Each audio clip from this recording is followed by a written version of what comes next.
hoje transmitir a tua palavra, a revelação dos céus ao coração da tua igreja. No nome do Senhor, fica conosco para a tua glória. Amém.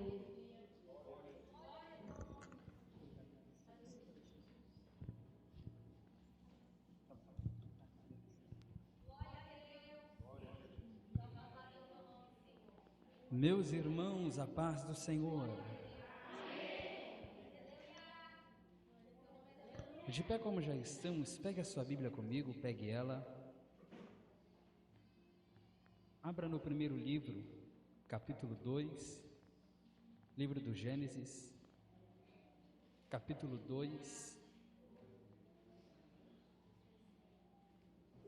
verso de número 7. Livro do Gênesis, capítulo 2, verso de número 7. Enquanto você procura esse texto tão difícil de se achar, eu quero desde já aqui agradecer a Deus por essa oportunidade. É uma alegria, um prazer enorme estar voltando nesta casa, cooperando novamente no culto de jovens. Quero aqui agradecer a Leia, obrigado, Deus te abençoe, tá bom? Ao Peterson, acertei? Uau, glória a Deus. Deus te abençoe também. A pastora, qual é o nome da pastora? Vanilda, obrigado, viu? Da vez que eu vim aqui, ela não estava, né? Era o pastor, né? É um prazer estar conhecendo a senhora, tá bom? Deus abençoe vocês. Veio aqui também a pessoa mais linda deste salão, minha noiva, Mirelle, está me acompanhando hoje. Eu trouxe ela, eu falei, já vai preparada aí, porque as escadas é boa para subir. E ela disse que quer morar aqui. Olha lá. Ela está balançando a cabeça aqui não, mas isso é vontade de sim. Glória a Deus. Quem achou o livro do Gênesis, capítulo 2, verso 7, diz amém. O texto diz assim: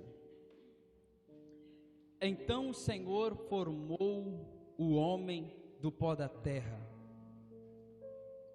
e soprou em suas narinas o fôlego da vida, e o homem se tornou um ser vivente. Então o Senhor modelou o ser humano do pó da terra, feito de argila, e soprou em suas narinas o fôlego da vida, e o homem se tornou um ser vivente. E você diz, amém.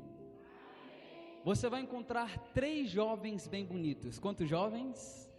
Quantos jovens? 3. Pregador, mas o irmão que está do meu lado, ele já passou dos 40. É jovem para Jesus. Qual a sua idade, meu querido? 50? É jovem demais. Só colocar um topete que parece que é mais novo. Olha só. Você vai encontrar 3 jovens. Quantos jovens? Não, gente, isso aqui é culto de jovens, então fala igual jovem. Quantos jovens? 3. E você vai liberar uma palavra profética para esse jovem. E a palavra que você vai liberar para este jovem é: Deus vai guardar a sua essência. Tá bom? Calma. Agora só profetiza para quem quer receber mais de Deus nessa noite. Tá bom? Levante os dedos aos céus. E conforme você for liberar essa palavra profética para alguém, esse jovem vai receber de um jeito bem alegre para guardar essa profecia no coração. Tá bom? Escolha 3 jovens e diga: Deus vai guardar a tua essência. Diga para 3, diga, isso. E quem for recebendo vai se assentando, dando glória ao Senhor. Glória a Deus.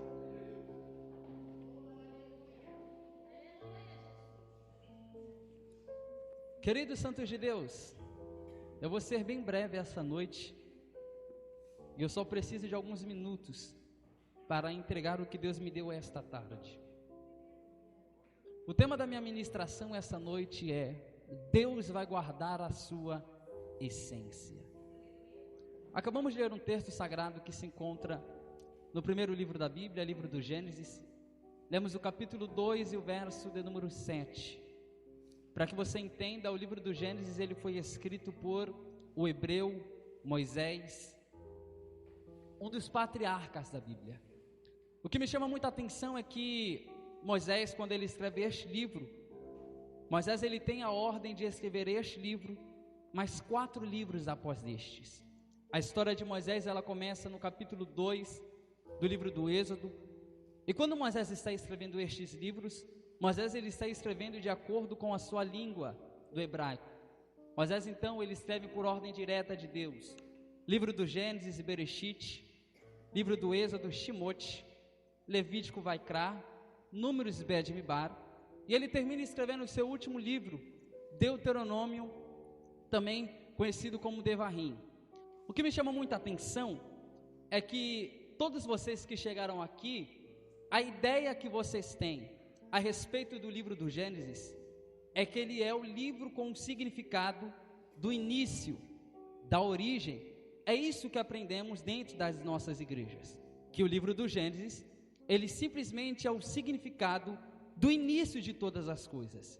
E não que eu discorde, não é mentira, é uma verdade. Até porque o livro do Gênesis é o livro que começa apresentando a criação de tudo que hoje se existe. Não é à toa aqui no capítulo 1 do livro do Gênesis, o texto diz então que Deus começa a criar tudo que hoje existe, somente com a palavra, somente com o verbo, somente dialogando. No capítulo 1 do livro do Gênesis, o texto diz que Deus ele começa a criar os céus e a terra, somente falando haja, somente verbalizando. Você presta atenção que no capítulo 1, o texto diz que Deus vai dizendo, haja luz, haja firmamento na terra, haja separação de águas. E o haja de Deus está entrando em ação, e o haja de Deus então está sendo realizado no início da criação. O texto diz então, que Deus decide criar outra coisa maior do que aquilo que Ele criou no capítulo de número 1, e o que é que Ele cria? O ser humano. No capítulo de número 2, verso de número 7, o texto diz, e formou Deus o homem do pó da terra, e soprou em suas narinas, e foi feito alma vivente. O que me chama muita atenção, gente, é que diferente do capítulo 1 para com o capítulo 2, é que no capítulo 1 Deus ele cria tudo que hoje existe somente falando. Deus aqui, ele é alguém que fala e fala muito. Deus ele vai falando no capítulo 2, capítulo 1, só que quando chega o capítulo de número 2, Deus ele faz um projeto maior, só que o projeto de Deus é totalmente diferente do capítulo 1. Qual é a diferença, Jonathan? A diferença é que Deus cria calado, Deus cria mudo, Deus não fala uma palavra. No capítulo 2, verso de número 7, o texto diz, e formou Deus o homem do pó da terra, e soprou em suas narinas, e foi feito alma vivente. O que me chama muita atenção, gente, é que quando Deus ele vai criar o homem, quando Deus vai criar o ser humano, Deus não diz uma palavra, Deus ele não fala um verbo, Deus não conversa com ninguém. O texto diz que Deus então, parece que eu vejo Deus arregaçando as suas mangas, dobrando as suas mangas, colocando a mão no pó e dando a criação no ser humano, só que de boca fechada. O que me chama muita atenção é que olha só o material que Deus vai criar o ser humano. Deus vai criar o homem, o ser humano, de um material chamado pó e pó da terra. Pregador, o que é pó da terra? Pó da terra ele não é nem a terra, é o resto que sobra da terra. Pregador, o que é pó da terra? Pó da terra é essa sujeirinha que você sacudiu o sapato para não entrar neste templo, porque você sabe que se você trouxer a poeira da rua para dentro deste salão, vai deixar muito irada ou irado o irmão que limpou a igreja. Pó da terra, quando entra em contato com nosso ambiente, ele prejudica, trazendo sujeira, incômodo.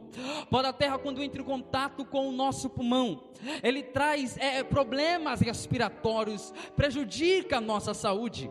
Pó da terra, quando entra em contato com a visão, ele irrita, traz irritações. Pó da terra é um material que ele é pisado, a sua posição está embaixo, nunca por cima, e quando está por cima é porque o vento o levou. Só que a posição do pó é uma posição que é pisado, rejeitado e excluído. Para você ter certeza do que eu estou falando, no ano de 2022 em que vivemos, o pó da terra ele está tão excluído, mas tão excluído, que nem casas com barro frequentemente se constroem mais como antigamente, porque o pó da terra ou barro, ele está perdendo o seu valor em si. Quando eu vejo Deus criando o homem deste material, a primeira pergunta que eu faço é: por que Deus não criou o homem de outro material? Por que Deus não criou o homem talvez das nuvens? Poderia. Por que Deus talvez não criou o homem das águas, que é centralizado no meio? Poderia. Por que Deus não criou o homem talvez das plantas? Poderia também. Só que o texto diz que Deus criou o homem de um material chamado pó, e pó da terra, de um material que é pisado, rejeitado e excluído. Talvez Satanás passou naquele momento, e o pensamento de Satanás foi semelhante ao meu quando li este texto. Tantos lugares para Deus criar o homem, vai criar grandes projetos em lugares baixos, vai criar grandes projetos em lugares que são pisados, vai criar grandes projetos em lugares que são excluídos.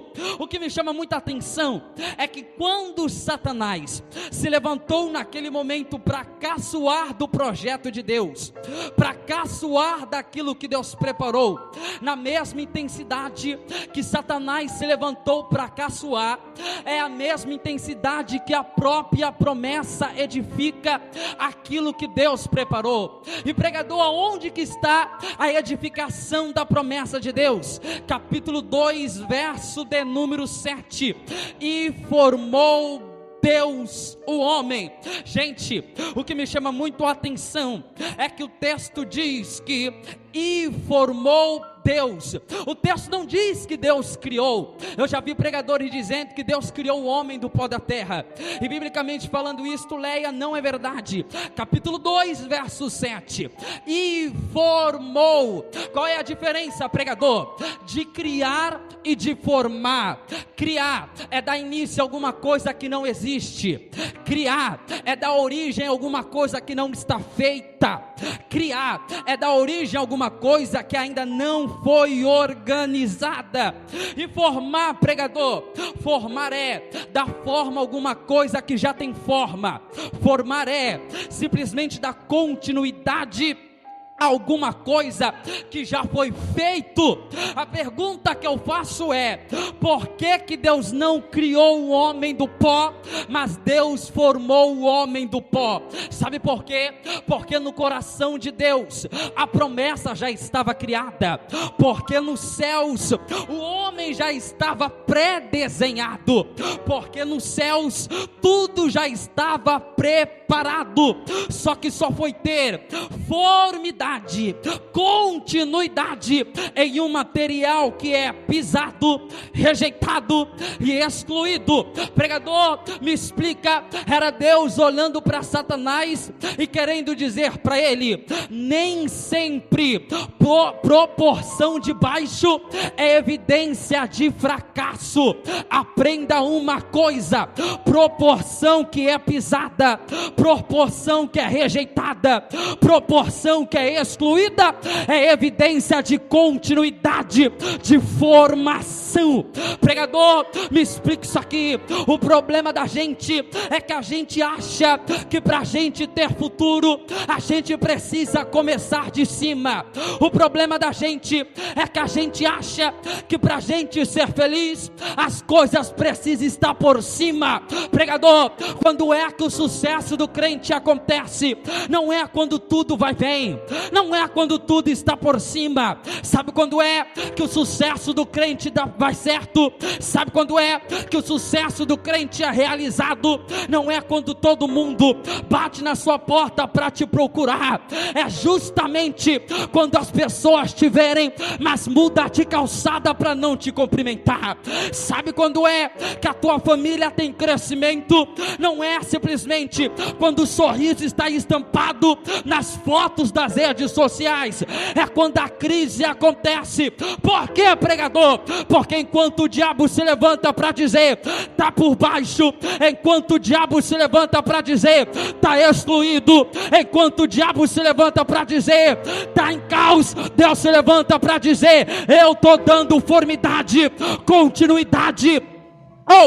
Pregador, o que é que você quer dizer? Deus chegou para dizer para alguém: não reclame pela situação baixa, não chore pela proporção baixa. Aprenda a chegar nesse culto dizendo: estou por baixo, mas estou sendo formada, estou por baixo, mas a promessa de Deus está ganhando continuidade. Pega na mão desse crente que estiver do seu lado, por gentileza. Aperte a mão dele com muito carinho. Muito carinho. Diga: teu sucesso não começa em cima. Não, você não disse. Diga: teu sucesso não começa em cima. Teu sucesso começa embaixo. E só vai pegar isso, pastora, quem tiver ligado. Me dá a base bíblica, pregador. Te dou. Jeremias capítulo 18. O texto diz que Deus olha para Jeremias e diz: Jeremias, levanta-te em cima. Só que Deus olha para Jeremias e disse: e desce na casa do oleiro. Sabe que Deus estava dizendo para Jeremias: Jeremias, aprenda uma coisa, de pé você vê a promessa sendo concluída, só que o sucesso só é continuidade quando você tem a disposição para descer, eu não sei como você recebe palavra profética nesse culto, mas Deus chegou para dizer para alguém: quer ter sucesso, aprenda a subir, mas não para de descer. Quer ter sucesso, aprenda a sorrir, mas não para de descer. E o diabo está olhando para você e está dizendo: está com a porta fechada, a família está na crise. Numa noite de domingo, poderia estar em casa assistindo Netflix e comendo uma pipoca, mas olha só, você chegou no culto quebrada, moída, angustiada, ferida, mas está dizendo: eu estou embaixo, mas estou seu.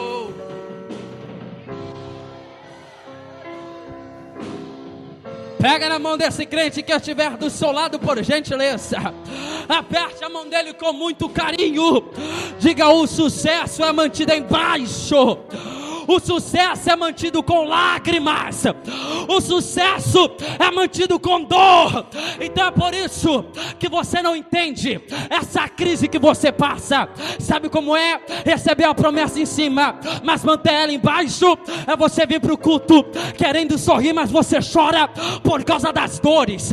Sabe o que é receber a promessa em cima, mas deixar mantida embaixo? É você chegar no culto querendo um abraço e Deus te usar para abraçar alguém e você está dizendo: está doendo. Sabe o que é receber promessa em cima e manter embaixo? É você querer vir ouvir uma pregação e Deus diz: quem vai pregar é você, mas está doendo, está chorando, mas Deus está dizendo: eu estou formando.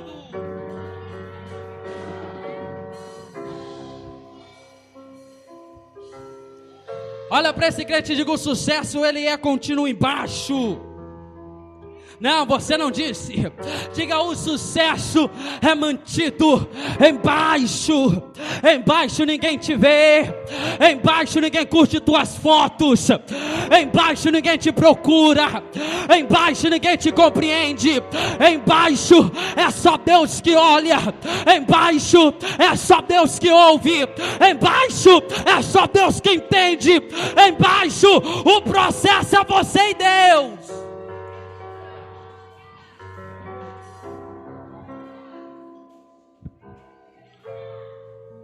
Vai melhorar. O texto diz que Deus formou o homem do pó do barro. Deus forma o homem do barro. E façamos o homem semelhante à nossa imagem, semelhante à nossa, não, diga com graça, semelhante à nossa, e passamos. O verbo passamos no hebraico é kedubar, e kedubar significa criar a partir daquilo que já existe. Quando Deus foi criar o homem, o ser humano, Deus simplesmente não inventou um modelo que não existia. É por isso que o próprio texto diz, façamos, ou seja, criamos uma coisa a partir do que já existe. Quem? Eu quem? Deus. Não, você não entendeu. Deus olha para o barro e diz, eu vou criar uma coisa que já existe. O que? A minha semelhança. Só que Deus cria a sua semelhança no barro. Aí o texto diz, capítulo 2, verso de número 7. E soprou em suas narinas. O verbo soprar no hebraico é insuflar ou respirar. Insuflar ou uau. Qual é a diferença de insuflar ou de respirar para inspirar?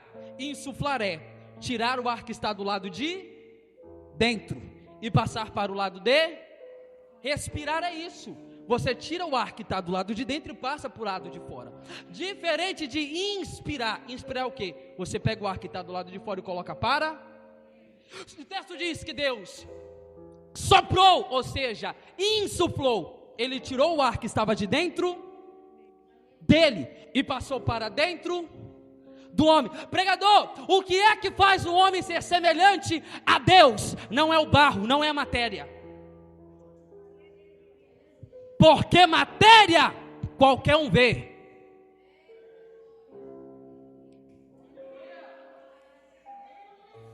Vou mastigar e colocar na boca deles, pastor. O que é que faz o homem ser semelhante a Deus? Não é o barro. O que faz o homem ser semelhante a Deus é o sopro. O que? O que Deus pegou de dentro dele. Pregador, melhora para mim entender. O que Deus soprou dentro do homem é uma coisa chamada de essência. Vai melhorar. Se eles não pegarem, eu ligo o carro e vou embora. Lembrei que não tenho carro, vou ficar. Respirou dentro do homem, ou seja, colocou a essência. Satanás olhou aquilo e disse, está errado. Como pode Deus criar grandes projetos de um material barro, um material ruim, e ainda colocar uma essência valiosa dentro de um lugar que não presta? Dentro de uma matéria fraca. Aí o que é o propósito do diabo? É fazer o quê? Sabe qual é o propósito do diabo? O propósito do diabo é fazer isso aqui contigo. É querer, você é o barro, vaso, matéria, vaso, você é o vaso. Então o que é que o diabo vê? O diabo ele vê um vaso que dentro dele tem o quê? Alguma coisa é insignificante? Não, o diabo vê você um vaso que tem a essência dentro do vaso. E por que Deus criou o homem do barro e colocou a essência por dentro? Porque Deus queria primeiro colocar a digital por fora e o de valor por dentro. Aí qual é o projeto do diabo? O projeto do diabo é olhar para você e dizer, se eu quebrar a matéria dela, o barro dela, aquilo que o homem vê, a essência vai ser vazada. Porque você é o barro, a essência está dentro. E como o diabo, o maior projeto dele é simplesmente fazer você perder a essência, ele pensa o quê? Eu vou rachar ela, a essência vai vazar. E como é que ele faz a essência ser vazada? Com uma palavra chamada de pecado. Porque o pecado ele veio para dar deformidade àquilo que já tem forma. Então o projeto do diabo é, eu sopro o pecado, a matéria racha e a essência vaza. Pregador, mastiga e coloca na minha mente para mim entender. Alguém tem um celular quebrado aqui? Quebrado, com a tela quebrada? Não tem ninguém? Todo mundo está com o celular bom? Dá o teu aí, isso. Olha o projeto do diabo. Se eu falar de vaso aqui, talvez umas pessoas não entendam, mas se eu falar de celular, todo mundo entende. Vaso, ou seja, você é o celular. Vou trazer para a linguagem atual. Você é o celular. O projeto do diabo é fazer o quê? Quebrar você, para a essência que está dentro vazar, a luz vazar. Porque toda vez que o homem cai, a essência é vazia. Seu celular está quebrado por quê? Por quê? Porque ele cai. Então você está me dizendo que toda vez que o homem quebra, a matéria racha e a essência. Então ele pensa o quê? Eu vou fazer ela cair. Eu vou fazer ele cair, para a matéria rachar e a essência vá. Só que o que me chama muito a atenção é que mesmo com o vaso rachado ou o celular quebrado, o celular nunca vai deixar de ser celular. Você não pegou não? Sabe qual é a raiva do diabo? É que o diabo olha para você e diz: eu vou quebrar ela, eu vou quebrar ele, eu vou rachar ela, eu vou rachar ele. Só que Deus olha para você e diz: está quebrado, mas não vai revogar a promessa que eu fiz para ela. Uma vez vaso, sempre vaso. Uma vez barro, pega na mão desse crente que estiver do seu lado, porque agora eu saio da introdução. Deus chegou para te dizer: uma vez escolhido, sempre escolhido. Pregador, eu tô quebrado. Pregador, eu tô quebrada. Pregador, eu caí. O meu pecado me desanimou. Mas Deus chegou para te dizer: tá quebrado, mas está sendo usado. Tá quebrado, mas ainda é vaso. Tá quebrado, mas eu tenho um projeto. Eu não sei qual foi a tua queda, eu não sei qual foi o teu deslize, eu não sei qual foi aquilo que você pecou, mas Deus chegou para te dizer: o teu rachamento nunca vai ser maior do que a essência que eu coloquei dentro de você.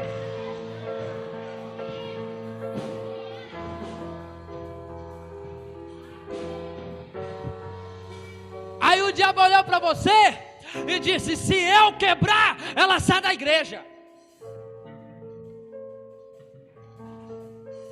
Se eu quebrar, ela desvia. Só que Satanás esquece que Deus é especialista em vaso.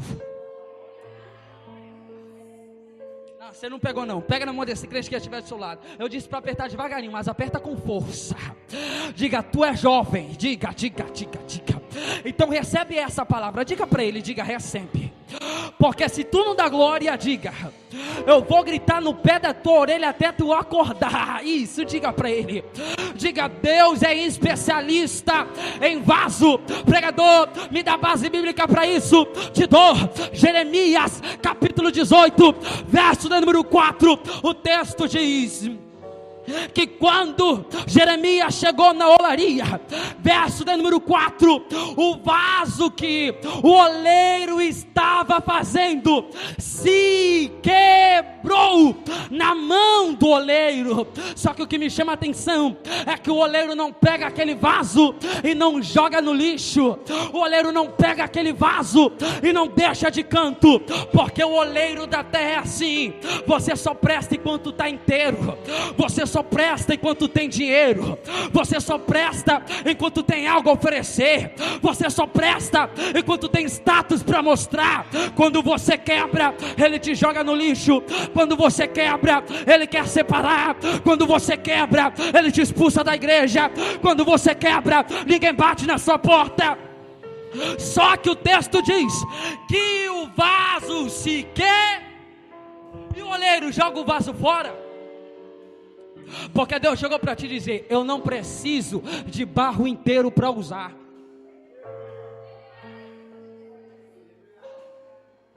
Eu não preciso de vasos perfeitinhos na minha olaria. Teu problema é que você está esperando ficar perfeito para ser usado. Teu problema é que você está esperando ser perfeita para simplesmente orar mais, buscar mais, cantar melhor, pregar melhor. E Deus chegou para te dizer: eu não preciso de inteiro. Está quebrado, vem. Tá quebrado, vem. Na olaria é assim. Tá fumando, entra na olaria. Na olaria de Deus é assim. Tá bebendo, entra na olaria. Na olaria de Deus é assim. Tá se prostituindo, entra na olaria. Na olaria de Deus é assim. Tá caído, entra na olaria. Por quê? Porque quando entra fumando, sai sem fumar. Quando entra se prostituindo, sai missionária. Quando entra traficante, vira pastor. A casa é minha, o bar é meu, a olaria é minha. Tá quebrado, mas tá na olaria. Tá rachado, tá doendo, tá dizendo vou desviar. Mas Deus está dizendo: está nas minhas mãos, está nas minhas mãos, está nas minhas mãos, está nas minhas mãos. Eu vou profetizar até 2 crentes pegar isso aqui. Tá quebrado, mas está na mão de Deus. Tá caído, mas Deus está dizendo: vem caído, mas não sai das minhas mãos. Vem quebrado, mas... Eu tô chorando, mas tô crente. Tô ferida, mas dou glória. A porta já fechou, mas olha eu aqui. Nesse domingo, no culto de jovens, o diabo disse: quebrou. E você disse: tô quebrada, mas tô na mão.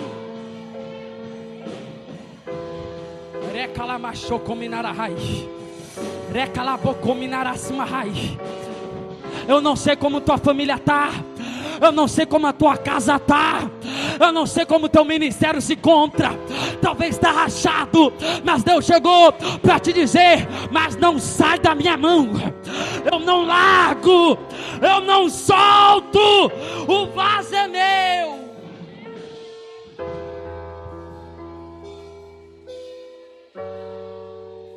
Olha só. E formou Deus o homem do pó, e soprou em suas. Sabe o que Deus estava dizendo? Adão, aprenda uma coisa. Eu sei que tu vai pecar.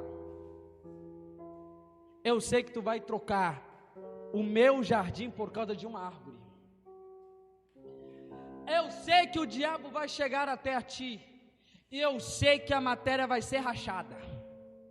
E eu sei que a essência vai querer vazar. Mas aprenda uma coisa, Adão. Todavia, eu fiz você semelhante a mim. Sabe por que Deus não fez os anjos com barro? Sabe por que Deus não fez os 24 anciões com barro? Sabe por que Deus não fez os serafins com barro, querubins com barro? Porque eles já foram criados de divindade perfeita. Quando Lúcifer pecou, ele veio de uma origem perfeita. E qual foi a sua condenação? Lago de fogo, inferno. Então Deus, ele pensou: eu vou criar um homem de um material que vai ser rachado. Porque se eu criar ele com uma origem perfeita, se ele pecar e ele falhar, vou ter que mandar para o inferno de novo, igual Lúcifer. A condenação vai ser semelhante a Lúcifer. Então o que Deus pensou? Deus, ele pensou: eu vou criar um homem com uma matéria que vai ser rachada. Ou seja, o diabo vai poder tocar na matéria, só que dentro da matéria vai ter a essência. Sabe o que Deus estava dizendo? Deus estava dizendo: Satanás, a maior raiva é essa, é que tu pecou e eu não te dei oportunidade de você guardar a essência. Mas olha para esse crente bem fraquinho que está do teu lado, fraquinho aí, ele mesmo que pega, que peca, que falha, que fraqueja. Olha só para esse crente, e Satanás também está dizendo: eu estou olhando para esse aqui, é só um vaso rachado, é só um barro rachado. Aí Deus está olhando para ele e está dizendo: tu pode tocar na matéria, só que na essência quem toca é... E é por isso que aqui na terra a tua matéria é quebrada. É por isso que aqui na terra a tua matéria é rachada. Só que quando a última trombeta tocar, Deus não vai levar a tua matéria, Deus não vai levar o barro, Deus vai levar a tua essência.